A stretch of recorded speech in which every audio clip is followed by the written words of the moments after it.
It is Tuesday, October 29th, 2024. This is another edition of Baseball Today, presented to you by SeatGeek. That is my man, Trevor Plouffe. I am Chris Rose, producer Dan along for the ride as well. And is it possible we are entering the last day of the 2024 baseball season? Dun, dun, dun. Really? Chris, I sure hope not.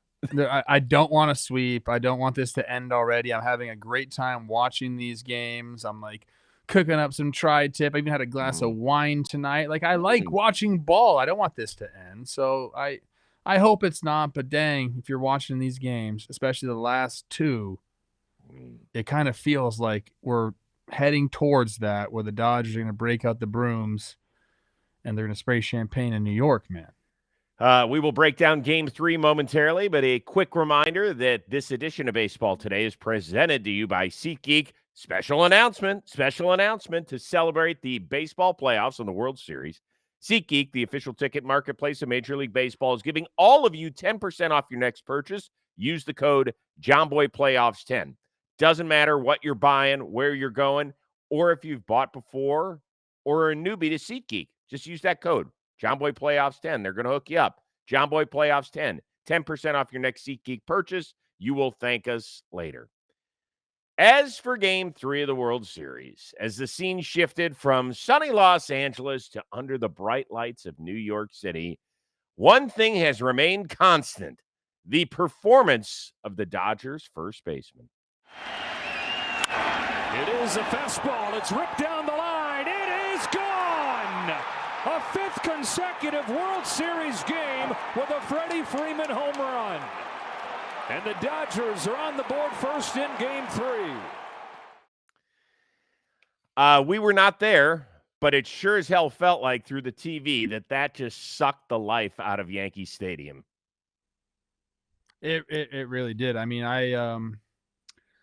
look, what the Yankees did not need to happen was for them to go down 2-0 in the first inning. That's for sure. I mean, you got Walker Buehler there, and you're wondering what his start is going to be like. Is there going to be pressure on him?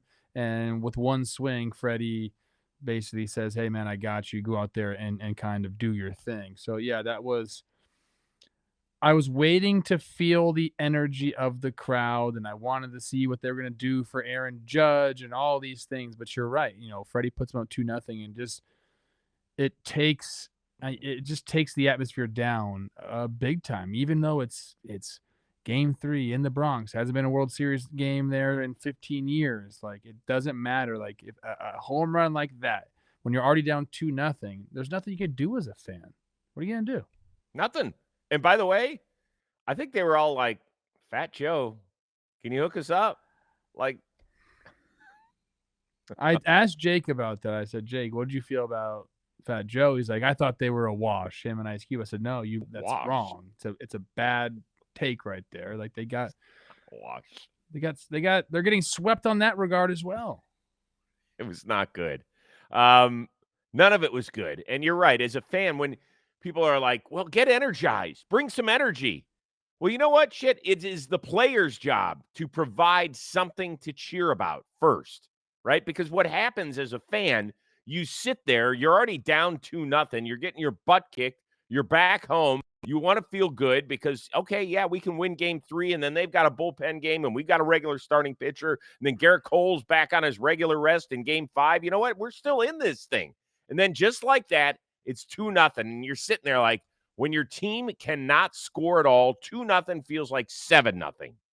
And that's the way I felt, and I don't even have a dog in the fight. But I was like, geez, 2 runs already? How are the Yankees going to get back in this thing?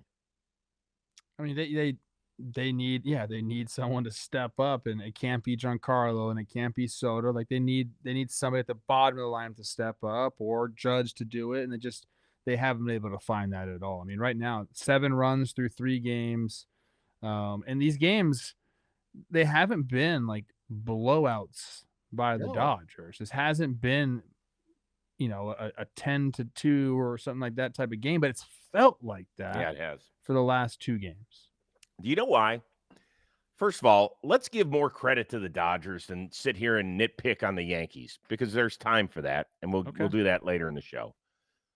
But the Dodgers had some question marks coming into this series, namely the starting pitching, and they get an A+. Yeah. A+. Jack Flaherty set the tone in game 1, basically went toss for toss with Garrett Cole. Game 2, Yoshinobu Yamamoto was eons better than Carlos Rodon. Game 3, Walker Buehler, and we'll break down his night in just a second, light years ahead of Clark Schmidt. The Dodgers have kicked ass in that area. They've gotten a couple of clutch hits, a couple of which have headed over the wall. They've made virtually every big defensive play. Yes. And the Yankees they're sloppy, man. Yeah, I mean, they've been able earlier in the season to kind of out hit those mistakes, and they're not there offensively right now. So all of the other stuff, the base running miscues, the misplays on defense, the extra 90 feet they're giving the Dodgers, it's just getting magnified right now. But going back to the starting pitching, which I think everybody was in consensus in saying that was the only advantage the Yankees had on the Dodgers was their starting pitching. You could even say the bullpens, if they're a wash. I thought Dodgers came with a better bullpen, but I would say what you want about that. But the Yankees coming in, we thought had a clear advantage with their starters. And so far, I got numbers for you, Chris. I know you love when I have numbers for you. 16 and 2/3 innings pitched by the Dodgers starters, only 3 earned runs. 12 innings pitched by the Yankees starters with 8 earned runs. So it's been they've been getting beaten every single facet of the game, even the pregame concerts. I like that. Yeah, the Dodgers have seemingly done it all.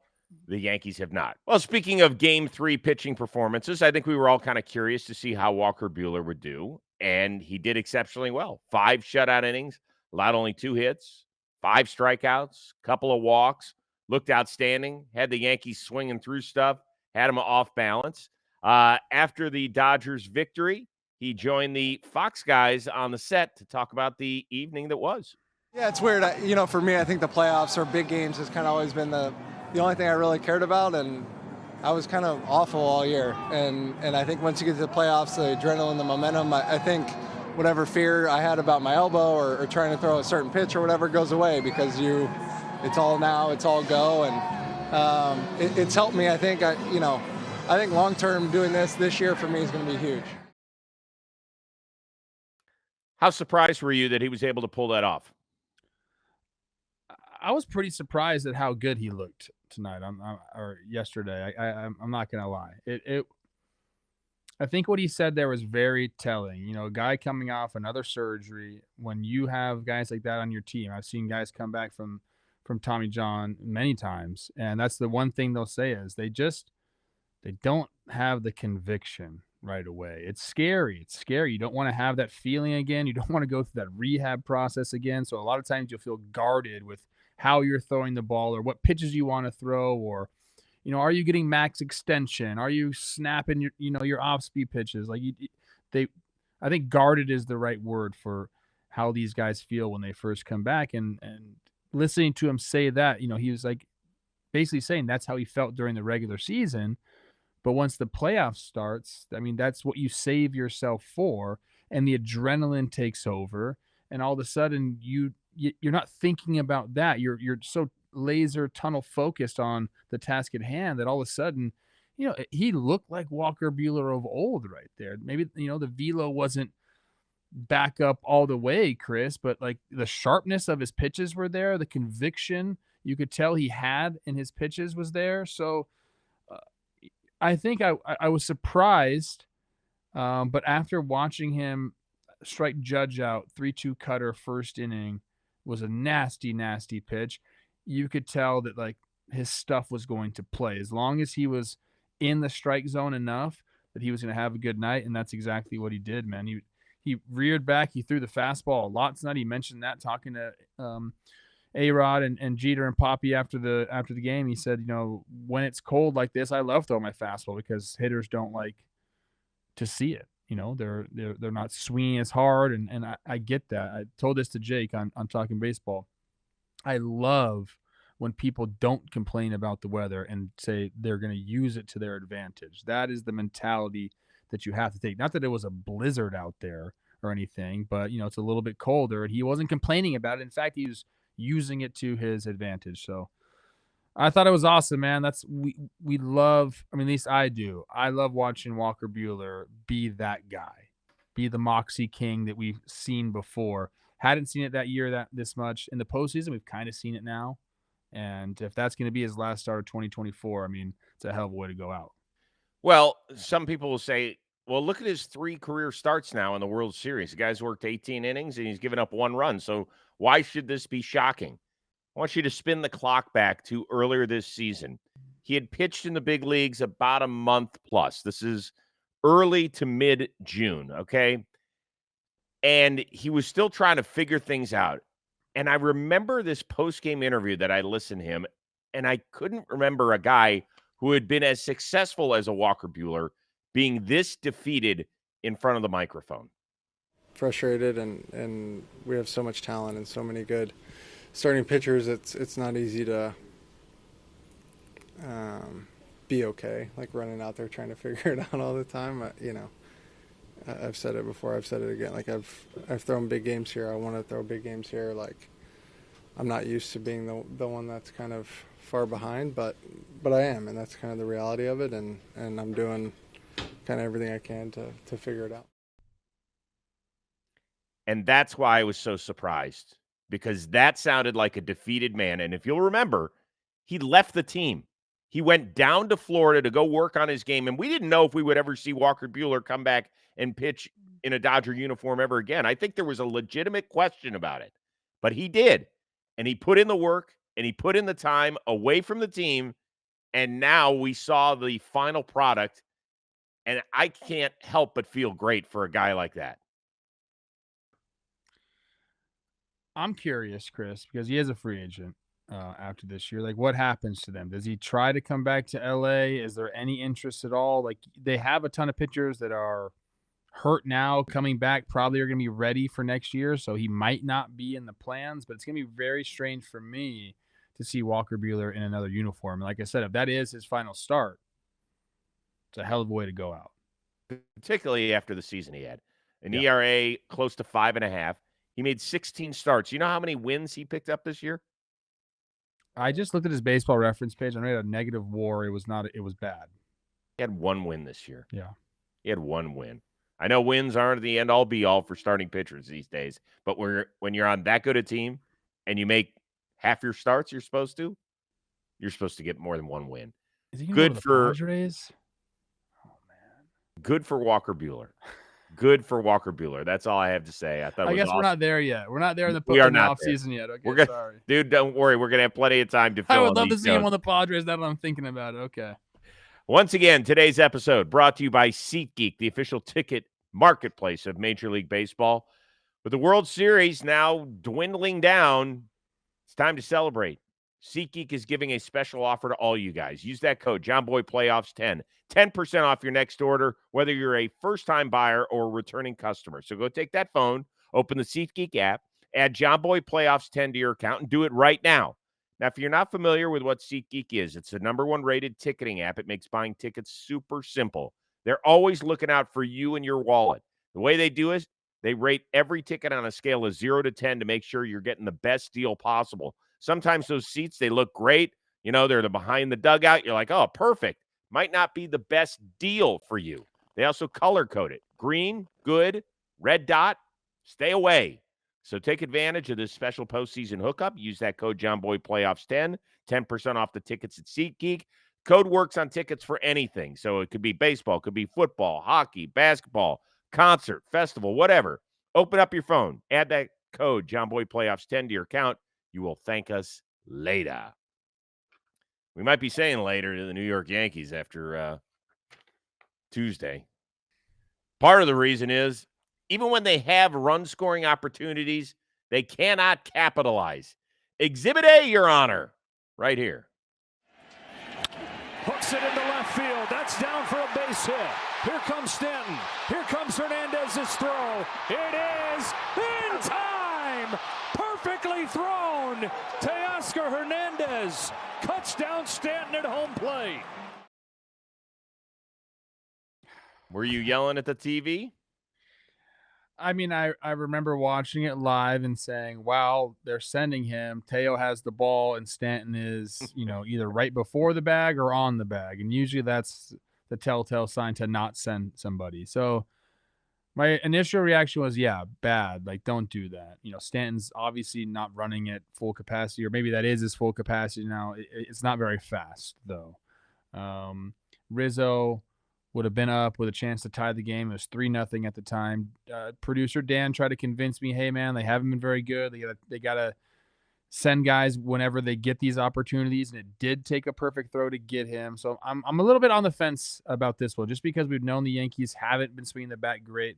I think without using the benefit of hindsight, which obviously I know he got thrown out, I my initial thought was you can't send him there. Like, let's give the guy behind him a chance to hit a 3-run homer, or give him a chance to drive him in, because when Teo had the ball, and he wasn't like in deep left field, he was coming in, charging the ball. When he had the ball, Stanton was either on the base or before the base. And I think you also have to give credit to Teoscar, because it was a perfect throw. One hop gave Will Smith a chance to set up, get up the line a little bit, tagged him out.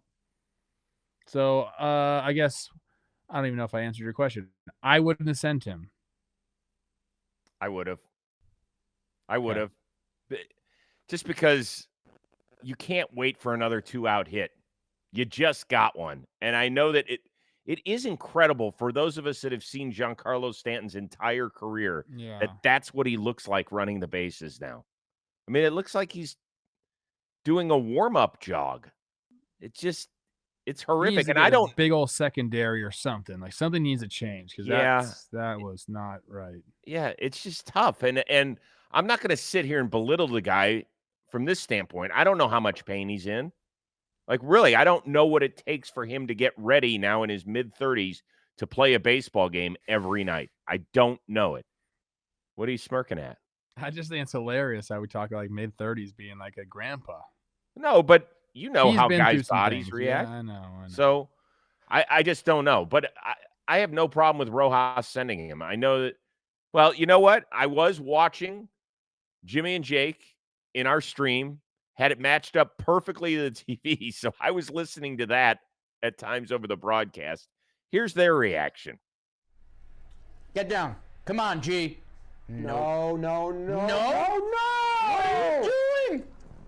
What are you doing? What are you doing? He can't run. What are you doing? I just had to do a show with that guy. Oh my gosh. What are you doing with the hat coming off, the hands quivering? I had the same thought process as them when he sent. I was like, uh-oh, because they had a really good camera angle on it. You saw the whole play right in front of you, and you were like, like, if it was a good throw, it didn't have to be a perfect throw, but it was. It was a perfect throw. As long as it was a good throw, he was going to be out. So yeah, that's tough. Well, here's the only thing I would say is that sometimes we give the outfielders, particularly when the weather changes, a little too much credit. How often are they throwing to bases to have to be on target during a 9-inning game? And sometimes it doesn't happen at all. They don't practice that very much either. They really don't. I know, like, I'm on this show telling you people that they don't practice base running that often, which they don't. They also don't practice throwing to the bases that often. They just don't. And it's been such a monumental difference between the two teams. Yes. From this standpoint. That was the second play they made that inning in the outfield, because Mookie made the diving catch. And I totally agree. I think that's been the difference in this series, the ability of the Dodgers to just, like, play good, clean baseball, and the Yankees have not. Yeah. Okay. That's the way it goes. So now we look ahead to Game 4 of the series and perhaps the final game of the 2024 season. Luis Gil will be on the mound to try and save the year for the New York Yankees. The Dodgers, we have known from the onset of this series, we're going to go with a bullpen game, just like they did in the NLCS against the New York Mets. So, Aaron Boone, what do you think? History awaits? We're trying to get a game tomorrow. Okay. That's where our focus lies. So hopefully we can, go be this amazing story and shock the world. But right now it's about trying to get a lead, trying to grab a game and force another one and then on from there. But we got to grab one first. Let me start with this, please, if you don't mind. Okay, sure. It was painful when my Guardians were hit with the ejection button. Okay? Some people get really turned off and say, I'm not going to watch the World Series. When they were eliminated, at least I was like, Dodgers, Yankees. I haven't seen that since I was 10 years old. It's kind of cool. Yankees, y'all fucked this up for me. You really have. You guys are supposed to be better than this. It's your first time on this stage in 15 years, and you have had a lot of people excited for this. I'm not just talking about network executives and people in the league office who are like, we couldn't handpick a better matchup. I'm talking about baseball fans who wanted to see the stars be stars and see good, close matchups throughout. Well, you know what y'all have done? You let one Freddie Freeman at bat in game one piss on your parade. And now we as baseball fans have suffered because of it. I wanted to see a good series. I wanted to see something happen. I wanted to see it be 2-1 after 3 games. Not getting it. And guess what? We're going to be planning our off-season shows after Tuesday night now. I have no faith whatsoever in the Yankees to be able to push this to a game 5, to get Garrett Cole back on the mound, and to get the series back to Los Angeles. Before the series started, I said it's going back to LA and it's going to go the full 7 games. And instead, we're going to get our first sweep in a dozen years in this. Damn it. It pisses me off. I know what you're doing right now, and I kind of like it. You're throwing that Chris Rose jinx out there. I've seen it this season plenty of times. You putting something out there, and the exact opposite thing happens. You said the Mets were dead. Boom. NLCS. Saying the Yankees are dead. Boom, we're going to get 7 games. I like it, Chris, because I don't want it to end either. I totally agree with you that they're messing this thing up. This is supposed to be a monumental series, heavyweight bout. It's looking like an early round knockout. We don't want that, people. We don't want that. So I am, as the John Boy Media's resident Dodger fan here. You see my LA right up here. I can see it. I kind of want the Dodgers to lose, dude. Like, yes, I don't want to stop watching baseball. I want more of this. And I know Dodger fans are like, shut your mouth. Sweeps are great. That's what we came here for. But I think I'm speaking like you are for the rest of the baseball community and saying, like, come on, man. Like, you got to put up a little bit of fight. It hasn't been like I thought the Mets. I know the Mets. What did they win? Did they win 2 games? 2. They won 2 games.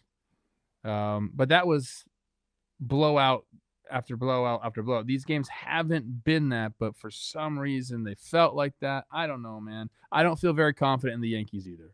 I do not. I really don't. I feel like the Dodgers might show up and score like 10 runs tomorrow. I do. I feel like they have not had their offensive outburst yet. You know what? And that's scary for the Yankees. You know what has happened? This has become a bullpen game against a bullpen game, to be honest with you. Because if Freddie Freeman hits another 2-run homer off of Luis Gil in the first inning, you have to get somebody up. Yeah, the Yankees don't want that. You can't wait to have your starters settle in. So does Garrett Cole have his spikes on tomorrow, Chris? No. He's the only one that doesn't? He's the only one that doesn't. No, Clark Schmidt doesn't. Okay, Clark Schmidt doesn't. Okay. That's it. Why wouldn't Garrett Cole not, like, he couldn't throw 1 inning and then start the next day? No. No. Not with dude, he missed half of the year with heart injury. There's no way they're going to put their it's win or go home. No. And your best pitcher's going to have his shoes on? Yeah, he could wear dress shoes in there. He could wear clown shoes. I don't care what he wears. He's not pitching. Garrett Cole's going to walk into Aaron Boone's office and say, Skip, if you need me for an inning, I got an inning. You know he's going to say that. And Aaron Boone's going to say, politely, I decline. So let me take it back. He could pitch an inning, but he ain't pitching game 5 then. Maybe I'll see you in game 7. That'd be it. I'm That'd be it. curious to see like the thought process behind that. Yeah. Because if Or he's like, maybe hey, game what if he skipped his bullpen tonight or He definitely today? did. He definitely did. He skipped Okay. it. He skipped it then He had to have skipped to it, save right? some bullets for game 4. Okay, now that part I'll agree with, but he's not going 4 and 5. No. This is not happening. The contract's guaranteed. Let's go, Garrett Cole. Stop that. Let's see what you got. And by the way, the fans too. Way too many empty seats. For the what's the Legacy Club, right? Isn't that what it's called? Yeah. Way too many empty seats mid-game. I know, believe me, I've eaten there before, and I get it. It's awesome. It is awesome. But too empty. Still like 3-0 half the game. Come on, gang. Let's do better. But you know what we all need a little bit more of? To get off our ass. With bold flavors and a refreshing citrus kick, Mountain Dew will get you off your ass and have you feeling like you're on an actual mountain. A mountain where the weather's always perfect. Your friends are ready to hang in a day of epic proportions awaits.